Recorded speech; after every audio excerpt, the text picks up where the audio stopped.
Top quality और consistent performance के लिए सिर्फ सिल्वर पंप नाम याद रखना। ನಮ್ಮದನ್ನ ಬ್ರಾಂಡ್ ಬೆಂಗಳೂರು ಮಾಡ್ತೀವಿ, ಗ್ರೇಟರ್ ಬೆಂಗಳೂರು ಮಾಡ್ತೀವಿ ಅಂತ ಪುಂಖಾನುಪುಂಖವಾಗಿ ಈಗಾಗಲೇ ಪುಂಕ್ತಾ ಇದ್ದಾರೆ. ಸರಿಯಾಗಿ ರಸ್ತೆಗಳಿಲ್ಲ, ಫಾಟ್ ವಾಲ್ಸ್ ಅಂತೂ ಇನ್ನೂ ಕೂಡ ಸರಿಯಾಗಿ ಫಿಲ್ ಮಾಡ್ತಾ ಇಲ್ಲ. ಅದ್ರ ಬಗ್ಗೆ ನಿರಂತರ ಅಭಿಯಾನ ಮಾಡ್ತೈತೆ. ಈಗ ಮತ್ತೊಂದು ದುರಂತ ಅಂದ್ರೆ ಈಗ ನಮ್ಮ ಗಾರ್ಡನ್ ಸಿಟಿ ಗಾರ್ಬೇಜ್ ಸಿಟಿ ಆಗ್ತಾ ಇರೋದು. ಇವರ ಯೋಗ್ಯತೆಗೆ ಬಿಬಿಎಂಪಿ ಅವರ ಯೋಗ್ಯತೆಗೆ ಇನ್ನೂ ಕೂಡ ಕಸದ ನಿರ್ವಹಣೆ ಕೂಡ ಸರಿಯಾಗಿ ಮಾಡ್ತಿಲ್ಲ. ಈ ಕಸದಲ್ಲೂ ಕೂಡ ಕೋಟ್ಯಾಂತರ ಗಟ್ಟಲೆ ಮಾಫಿಯಾ ಮಾಡ್ತಾರೆ. ನಾನು ನಿಮ್ಗೆ ಎಕ್ಸಾಂಪಲ್ ಆಗಿ ತೋರಿಸ್ತಾ ಇರ್ತೀನಿ. ಈಗಾಗಲೇ 3 ದಿನಗಳಿಂದ ಕಣ್ಣೂರು ಮತ್ತೆ ಮಿಟ್ಗಾನಹಳ್ಳಿ ಬರುವಂತ ಕ್ವಾರೆಗಳೇನಿದಾವೆ ಅದನ್ನ ಅಲ್ಲಿನ ಸ್ಥಳೀಯ ಗ್ರಾಮಸ್ಥರು ಬಂದ್ ಮಾಡಿಸಿದ್ದಾರೆ. ಹಾಗಾಗಿ ಇಲ್ಲಿ ಸುತ್ತಲೂ ಅಕ್ಕಪಕ್ಕದ ಬೆಂಗಳೂರು ಬಹುತೇಕ 65% ಕಸ ಅಲ್ಲಿ ವಿಲೇವಾರಿ ಮಾಡ್ತಾ ಇದ್ರು. ಈಗ ಅದನ್ನ ತಡೆ ಹಿಡಿದ್ರಿಂದ ಅಲ್ಲಲ್ಲೇ ಕಸದ ಲಾರಿಗಳನ್ನ ನಿಂತಿರುವಂತದ್ದು. ಟ್ರಾಕ್ಟರ್ಗಳಲ್ಲಿ ಸಣ್ಣ ಪುಟ್ಟ ಟ್ರಾಕ್ಟರ್ ತಂದು ಅವ್ರನ್ನ ಡಂಪ್ ಮಾಡುವಂತ ಕೆಲಸ ಇಲ್ಲಿ ಮಾಡ್ತಾರೆ. ಇಲ್ಲಿ ದೊಡ್ಡ ದೊಡ್ಡ ಲಾರಿಗಳಲ್ಲಿ ತುಂಬಿಸ್ತಾರೆ. ಇವೆಲ್ಲವೂ ಕೂಡ ಇಲ್ಲೇ ಇರುವಂತದ್ದು. ಪ್ರತಿನಿತ್ಯ ಇದೇ ರೀತಿಯಾದ ಸಮಸ್ಯೆ ಇದೆ. ಕಳೆದ 3 ದಿನಗಳಂತೂ ಕೂಡ ಇದರ ಸಮಸ್ಯೆ ಹೆಚ್ಚಾಗಿರುವಂತದ್ದು. ಒಂದು ರೆಸಿಡೆನ್ಸ್ ಏರಿಯಾ ಇದು, ಅಮೃತ್ ನಗರ ಟು ಕಾಫಿ ಬೋರ್ಡ್ ಲೇಔಟ್ ಇರುವಂತಹ ಮುಖ್ಯ ರಸ್ತೆ. ಈ ಒಂದು ಮುಖ್ಯ ರಸ್ತೆ ಭಾಗದಲ್ಲೇ ಈ ರೀತಿಯಾಗಿ ತಂದು ಇವತ್ತು ವಾಹನಗಳನ್ನ ಇಲ್ಲಿ ನಿಲ್ಲಿಸಿ ಒಂದು ಸಮಸ್ಯೆಯನ್ನು ಉಂಟು ಮಾಡ್ತಾ ಇರುವಂತ. ಇದರಿಂದ ಬೇರೆ ಬೇರೆ ರೋಗಗಳು ಬರ್ತವೆ, ಸಾಕಷ್ಟು ಸಮಸ್ಯೆಗಳಾಗ್ತಾ ಇದಾವೆ.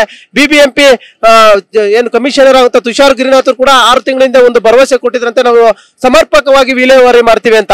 ಆದ್ರೆ ಅವರ ಯಾವ ರೀತಿಯಾಗಿ ಮಾಡ್ತಾ ಇದ್ರಂತೆ ಇದು ತಾಜಾ ಉದಾಹರಣೆ ಆಗಿರುವಂತದ್ದು. ಈಗಾಗಲೇ DCM DK ಶಿವಕುಮಾರ್ ಅವರು ಹೇಳ್ತಾರೆ, ನಾವು ಗ್ರೇಟರ್ ಬೆಂಗಳೂರು ಮಾಡ್ತೀವಿ, ಬ್ರಾಂಡ್ ಬೆಂಗಳೂರು ಮಾಡ್ತೀವಿ ಅಂತ.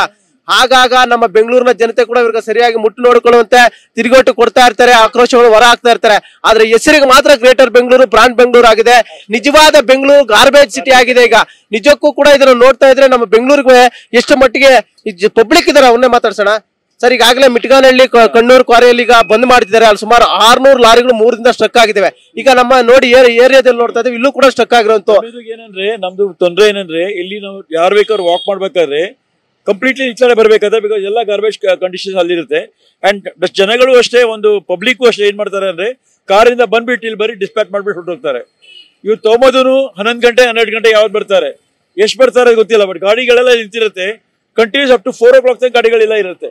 ಅದು ಒಂದೇ ಅಲ್ಲ, ಇವಾಗ ಕೂಡ ಇದು ವಾಸನೆ ಎಷ್ಟು ಕೆಟ್ಟದಾಗಿದೆ ಅಂದ್ರೆ ಆ ಕಡೆ ನಡಿಲಿಕ್ಕೆ ಆಗಲ್ಲ.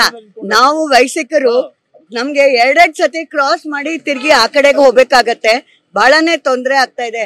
ಈ ಸ್ಟಿಂಕ್ ಅಂತೂ ನಮ್ಗೆ ಸಹಿಸ್ಲಿಕ್ಕೆ ಆಗಲ್ಲ. ನೀವು ಈ ಕಡೆ ಬನ್ನಿ ಒಂಚೂರು. ನೀವ್ ಹೇಳ್ತಾ ಇದ್ರೆ ಆಗ್ಲೇ ಸುಮಂತ್ ಅವ್ರೆ, ನಮ್ದು ಬ್ರಾಂಡ್ ಬೆಂಗಳೂರು ಗ್ರೇಟರ್ ಬೆಂಗಳೂರು ಎಲ್ಲ ಮಾಡ್ತೀವಿ ಅಂತ. ಫಸ್ಟ್ ಸರಿಯಾಗಿ ಕಸ ನಿರ್ವಹಣೆ ಮಾಡಿದ್ರೆ ಸಾಕು ಅನ್ಸುತ್ತಾ? ಹೌದು, ಇದು ಇವತ್ತು ನಿನ್ನೆದು ಕೆಲಸ ಅಲ್ಲ. ಮೋರ್ ದೆನ್ 5 years ಇದು ಈ ರೋಡಲ್ಲೇ ಗಾರ್ಬೇಜ್ ಸೆಗ್ರಿಗೇಷನ್ ಡಿಸ್ಪೋಸ್ ಆಫ್ ಆಗ್ತಾ ಇದೆ. ನಾವು 2 ವರ್ಷ ಮುಂಚೆ ಎಲ್ಲಾ ರೆಸಿಡೆಂಟ್ಸ್ ಒಟ್ಟಾಗಿ ಇಲ್ಲಿ ಬಂದು ನಿಂತು ರಿಕ್ವೆಸ್ಟ್ ಮಾಡಿದ್ವಿ, ಇದನ್ನ ಒಂದು ಸಾಲ್ವ್ ಮಾಡಿ, ಪ್ರಾಬ್ಲಮ್ ನ ಸಾಲ್ವ್ ಮಾಡಿ ಅಂತ. We will look into it ಇಟ್ ಅಂತಾರೆ. ಬಿಬಿಎಂಪಿ ಅವ್ರು ಇಲ್ಲಿ ನಿಯರ್ ಬೈ ಕ್ಯಾಂಪ್ ಹಾಕಿದಾಗ ಅಲ್ಲಿಗೆ ಹೋಗಿ ಬೇರೆ ರಿಕ್ವೆಸ್ಟ್ ಮಾಡಿದ್ರು, ಅವ್ರು ಸ್ಪಾಟಿಗೂ ಬಂದ್ರು. ಯಾವತ್ತು ನಾವು ವಿಲ್ ಲುಕ್ ಇನ್ ಟು ಇಟ್ ಅಂತಾರೆ. ನಾವು ಇಲ್ಲಿ ಒಟ್ಟಾದಾಗ ಒಂದು 10 ದಿನಕ್ಕೆ ಕೆಲಸ ನಿಲ್ಸ್ಬಿಟ್ರು, ಎಲ್ಲ ಕ್ಲೀನ್ ಆಯ್ತು, ರೋಡ್ ರಂಗೋಲಿ ಹಾಕ್ಬಿಟ್ಟು ಎಲ್ಲ ನಮ್ಗೆ ಕಳ್ಸಿದ್ರು. ಅದ್ರ ನಂತರ ವಾಪಸ್ ಒಂದು 5 ದಿನ 5-6 ದಿನ ವಾಪಸ್ ಇದೇ ಸ್ಟೇಟ್. ಇಲ್ಲಿ ಒಬ್ಬರು ಬಿಬಿಎಂಪಿ ಅವರು ಅವ್ರ ಹೆಂಡತಿ ಮಕ್ಕಳು ಇಟ್ಕೊಂಡು ಆ ಬಿಬಿಎಂಪಿ ಇದ್ರಲ್ಲಿ ಫುಟ್ಪಾತ್ ಅಲ್ಲಿ ಒಂದು ನಡ್ಕೊಂಡ್ ಬರ್ಲಿ, we will agree for what ever they say. ನಿಜವಾಗ್ಲೂ ಅದ್ಭುತ ಮಾತು ಹೇಳಿದ್ರು. ಬಿಬಿಎಂಪಿ ಅಧಿಕಾರಿಗಳು ಇಲ್ಲ ರಾಜಕಾರಣಿಗಳು ಯಾರೇ ಆಗ್ಲಿ ಅವ್ರ ಫ್ಯಾಮಿಲಿ ಅವ್ರನ್ನ ಕರ್ಕೊಂಡ್ ಬಂದು ಇಲ್ಲಿ ಒಂದ್ಸಲಿ ಓಡಾಡ್ಲಿ, ಈ ಒಂದು ಒಂದ್ಸಲಿ ಇಲ್ಲಿ ಬಂದ್ರೆ ನಾವು ಕೂಡ ಅದನ್ನ ಫೇಸ್ ಮಾಡ್ತೀವಿ ಅನ್ನೋ ಮಾತುಗಳು ಹೇಳ್ತಾ ಇರುವಂತದ್ದು.